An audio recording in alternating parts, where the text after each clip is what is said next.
Point हमेशा याद रखना, जो जेफेट होता है वो यूनिपोलर होता है।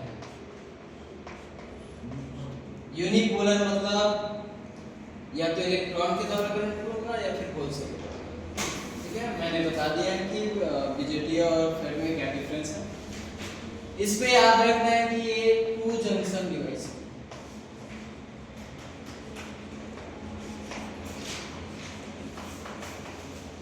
और याद रखना है कि ये 3 टर्मिनल डिवाइस है।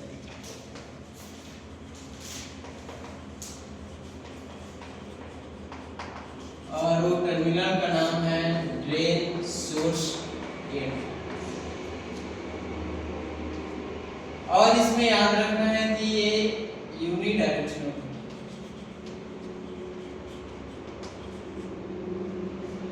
इतना याद रखोगे। 3 लेयर भी होता है, उसको मैं आगे डायग्राम के माध्यम से एक्सप्लेन करूंगा। ये होगा इंपॉर्टेंट पॉइंट। अब इसका हम लोग सिंबल देखने वाले हैं।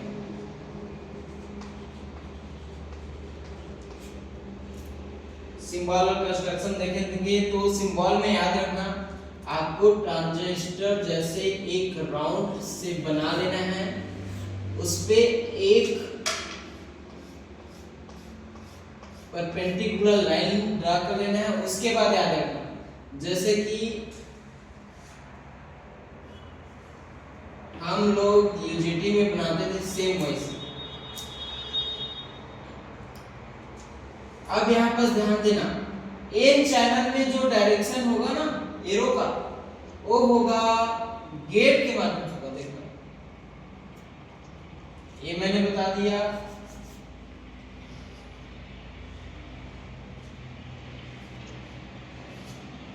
Drain, source, gate. तो जो एन चैनल में जो डायरेक्शन होगा वो कुछ इस तरीके से होगा, अंदर की तरफ। इसको बोलेंगे एन चैनल जेफेट। और पी चैनल के लिए क्या होगा, सेम एज इट इज आपको बना लेना है।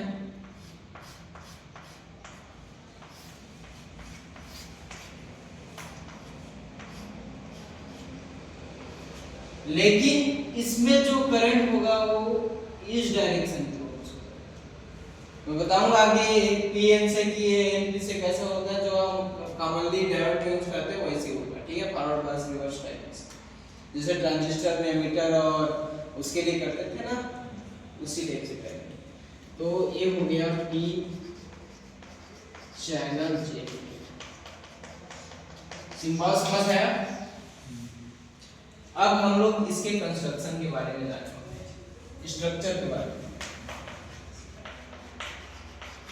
और एक स्ट्रक्चर ध्यान से देखना कि आपका एक ठोस युक्ति है। पहले एन चैनल के बारे में करेंगे तो एक ठोस युक्ति किसका होगा, एन टाइप मटेरियल का। इसमें 2 पी टाइप मटेरियल को हम लोग डोप कर देंगे। समझ आ रहा है? 3 लेयर हुआ, एक लेयर। यहां पास यहां जो मेटालिक कांटेक्ट रहेगा ना, ये 4 जगह की बनाना होगा, सोच रहे होगा, लेकिन इसमें 3 जगह रहेगा। मैं आपको बताऊंगा।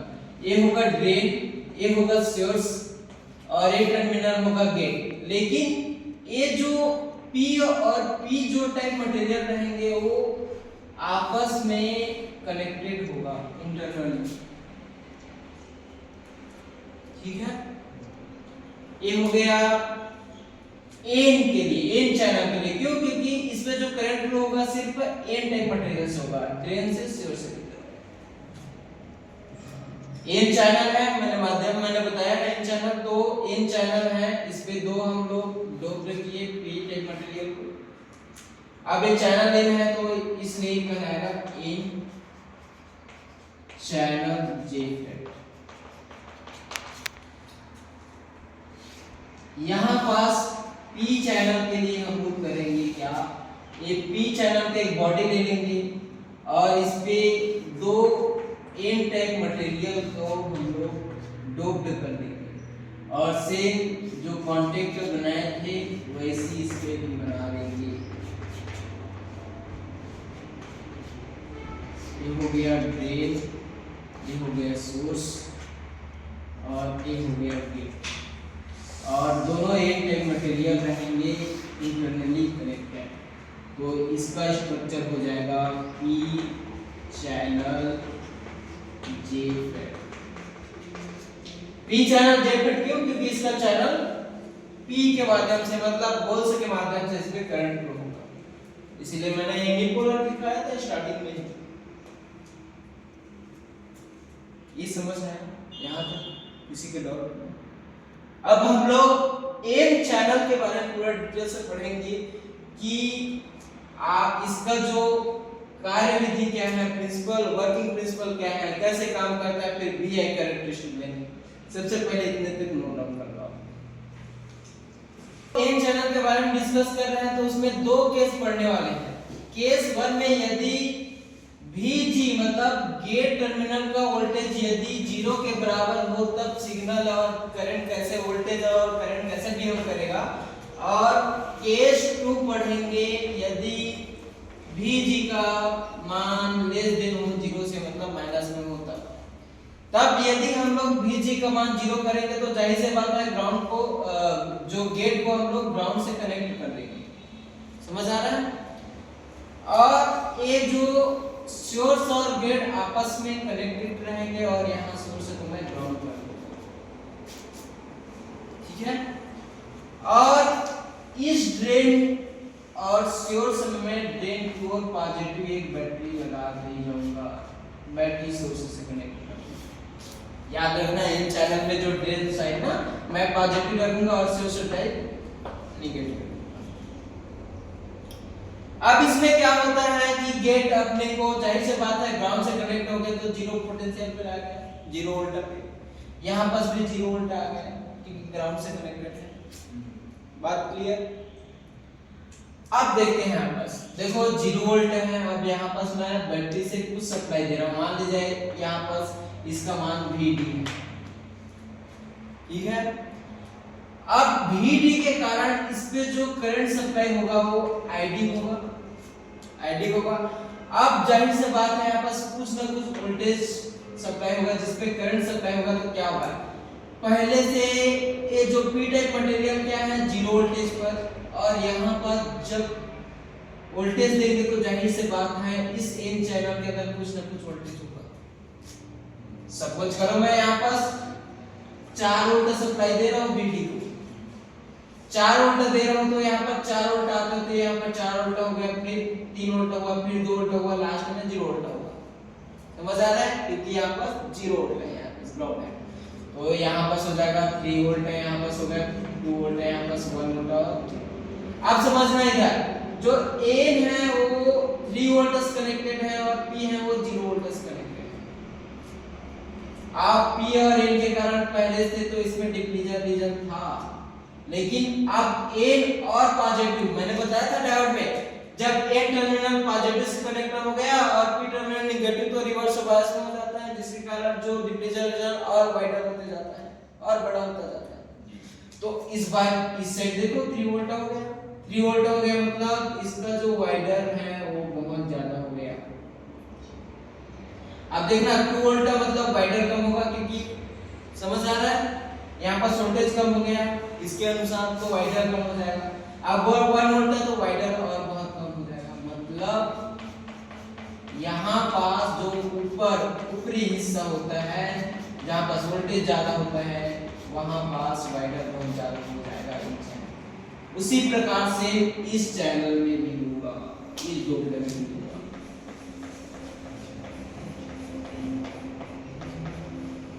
समझ आया? जैसे मैं इसको और वोल्टेज दूं तो जाहिर सी बात है और बढ़ेगा, ये और बढ़ेगा।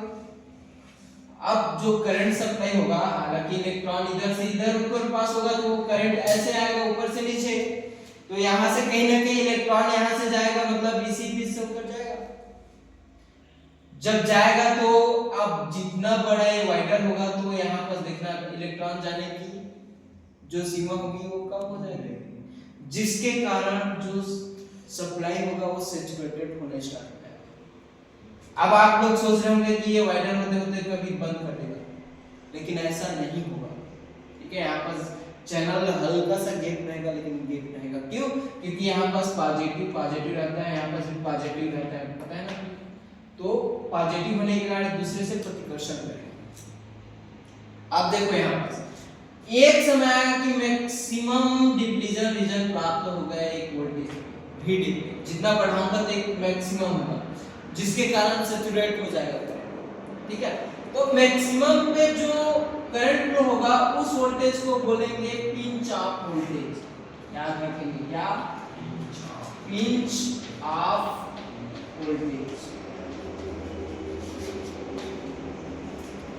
चलो इसको ग्राफ के माध्यम से समझते हैं कि होता क्या है पिंच ऑफ वोल्टेज। तो केस 1 के लिए मैं ग्राफ बनाऊं तो बिल्कुल ध्यान देना। VI कैरेक्टरिस्टिक बनाने वाले हैं केस 1 के लिए, तो यहाँ पर मैं ID ले लूं। ठीक है, ID कौन है? जो ड्रेन से सोर्स को बढ़ने वाली करंट की क्या है? ID। और हम लोग दे रहे हैं गेट टर्मिनल में 0 वोल्ट, क्योंकि ग्राउंड कर दिए हैं। और जो एक्स एक्सिस को मैंने मान लिया VD, मतलब ड्रेन के क्रॉस वोल्टेज। अब यहाँ पर देखना, जब यहाँ पास वोल्टेज कम था तब यहाँ पास जो डिप्लीजन रीजन था वो कम था, वाइडर कम था, जिसके कारण जो करंट है वो धीरे धीरे जैसे जैसे वोल्टेज बढ़ाएंगे धीरे धीरे बढ़ेगा। लेकिन एक समय ऐसे आएगा कि यहाँ पास मैंने बताया पिंच ऑफ वोल्टेज होगा, जिसके कारण जो करंट की बढ़ने की प्रक्रिया है वो सीमित हो जाएगी, सैचुरेट हो जाएगी, क्योंकि यहाँ पास इलेक्ट्रॉन को एक लिमिट में फ्लो होने के लिए उसको जगह मिलेगा। तो सैचुरेट हो जाएगी तो करंट भी बढ़ना सैचुरेट हो जाएगी, क्योंकि लगातार, अब जाहिर सी बात है आप समझ पा रहे होंगे। तो अगर मैं एक छोटी सी रास्ता पे अगर ट्रैफिक बहुत सारे गाड़ियां को निकालूं तो एक एक कर या दो कर ही कंटिन्यूअस चलेंगे, है ना। तो सीमित में वो करंट, इसी भी इलेक्ट्रॉन सीमित में फ्लो होगा, जिसके कारण सीमित में करंट होगा। लेकिन जहां पास सैचुरेट होगा उस वोल्टेज को क्या बोलेंगे हम लोग? Pinch of voltage. और उसको मैं VP दूं और इसको लिख दूं पिंच ऑफ वोल्टेज। और इस वाले जो करंट को सैचुरेट होना स्टार्ट किया उसको मैं नाम दे दूं IDSS।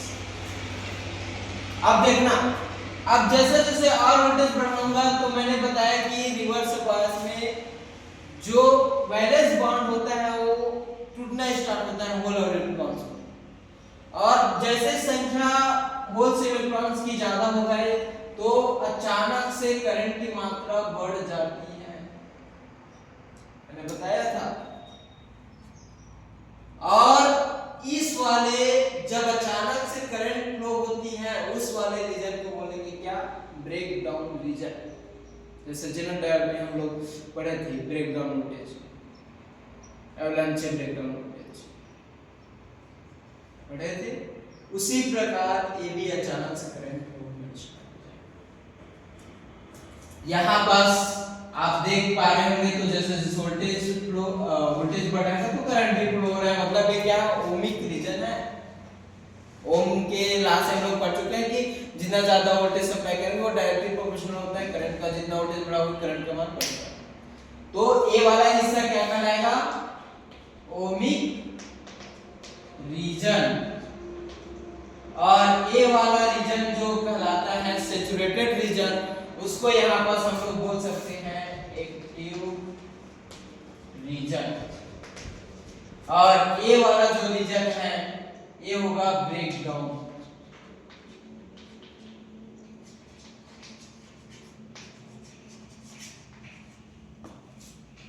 यहां समझ आया? ये हो गया फर्स्ट केस के लिए। अगर हम लोग सेकंड केस के लिए देखें तो केस 2 में में मैंने बताया था कि यदि VGS लेस देन हो 0 से, मतलब 0 से और मतलब निगेटिव में ले जाऊं तब, तो निगेटिव में ले जाने के लिए कहीं कहीं ना इसको वोल्टेज सोर्स कनेक्ट करना पड़ेगा और बैटरी से कनेक्ट करूंगा तो यहाँ पास जो गेट है उसको माइनस करूंगा। तो मैं यहाँ पास सेम स्ट्रक्चर बना लेता हूँ।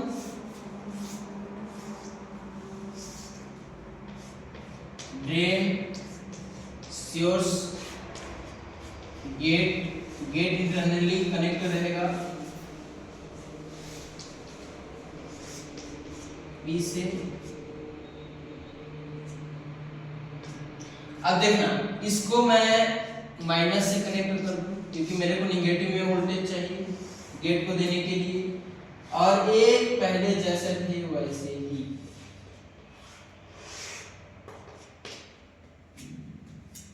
अब इसका मान मैं दे दिया VG, ये तो VD है पता है सबको, और इसमें जो करंट फ्लो होगा वो ID।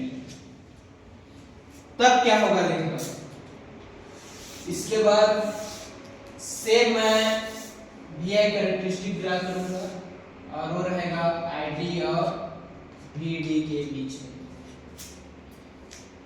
एक एक बार VG को कांस्टेंट करूंगा। अब देखो पहले से निगेटिव में है, समझना, पहले से निगेटिव में है, पहले तो 0 में था अब निगेटिव में है, तो निगेटिव में है मतलब पहले से ये जो डिप्लीजन रीजन था वो पहले से ही वाइडर मोड में बढ़ा हुआ मिलेगा, पहले से पिंच ऑफ वोल्टेज में पहले प्राप्त हो जाएगा। समझ आ रहा है? अब -1 वोल्ट कर दिया तो ये और वाइडर हो जाएगा, -2 किया तो और वाइडर हो जाएगा क्योंकि और निगेटिव से पीक कनेक्ट हो जाएगा। जैसे जैसे वोल्टेज बढ़ाएंगे तो और वोल्टेज होगा, मतलब जल्दी पिंच ऑफ मिलने के हम लोग जहां तक समझ पा रहे हैं तो जल्दी पिंच ऑफ वोल्टेज अपने को मिल जाएगा। तो उसी को हम लोग VI कैरेक्टरिस्टिक में ड्रा करने वाले हैं। तो सबसे पहले मैं यदि -1 वोल्ट हो यदि VG का मान, तब उसके लिए मैं अगर ड्रा करूं तो आ जाएगा उसका जो सर्किट है कुछ इस तरीके से। उसके बाद हम लोग देख चुके हैं कि ब्रेकडाउन कैसे होता है। ये जो VI कैरेक्टरिस्टिक आया कब, जब VG का मान हुआ कितना, -1 वोल्ट। ये सोर्स के साथ कनेक्ट है तो VGS भी लिख सकते हो इसको, कभी कभी VGS लिख सकते हो, ये IDS भी रहता है कभी कभी। अब देखो यदि इसका वोल्टेज और बढ़ा दूं, मतलब माइनस और कर दूं, ठीक है, तब क्या होगा, ये जो पिंच ऑफ वोल्टेज है और बहुत जल्दी प्राप्त हो जाएगा उससे पहले, तब इसका पिंच ऑफ वोल्टेज हो जाएगा A और इसका जो ब्रेक डाउन वोल्टेज है वो ये। यदि मान लिया इसका मान और बढ़ा -3 वोल्ट कर दूं, मतलब और कम कर दूं, तब इसका जो पिंच ऑफ वोल्टेज है और जल्दी प्राप्त हो जाएगा और इसका जो कैरेक्टरिस्टिक होगा A VGS जब -2 वोल्ट था, A VGS जब -3 वोल्ट था। यदि इसका मान -4 कर दूं तब इसका और जल्दी प्राप्त होगा और कुछ इस तरीके से होगा। समझ आ रहा है? अब देखो एक स्थिति ऐसे है अगर pinch of voltage he provide कर देते हैं तो इसका जो ग्राफ होता है वो इस तरीके से करता है। समझ आ रहा है? इस वाले रीजन को बोलेंगे क्या, ओमिक रीजन, क्योंकि जितना वोल्टेज दे रहा है उतना करंट फ्लो हो रहा है, डायरेक्टली प्रोपोर्शनल टाइप से काम कर रहा है। तो इसको मैंने बताया क्या, ओमिक रीजन। और इसको जब करंट सैचुरेट हो रहा था तो इसको सैचुरेशन रीजन या फिर इसको एक्टिव मोड में चला रहे थे हम लोग, तो एक्टिव रीजन भी लिख सकते हैं इसको। और ये जो पोर्शन मिला इसको हम लोग क्या बोलते थे, ब्रेक डाउन रीजन। अब देखना, अब इसे और अगर माइनस करूं तो यहां पर प्राप्त प्राप्त होगा, और यहाँ पास जब प्राप्त होगा तो उस समय डिवाइस बिल्कुल वर्क नहीं करेगा, और डिवाइस वर्क नहीं करेगा उसको बोलेंगे कट ऑफ रीजन।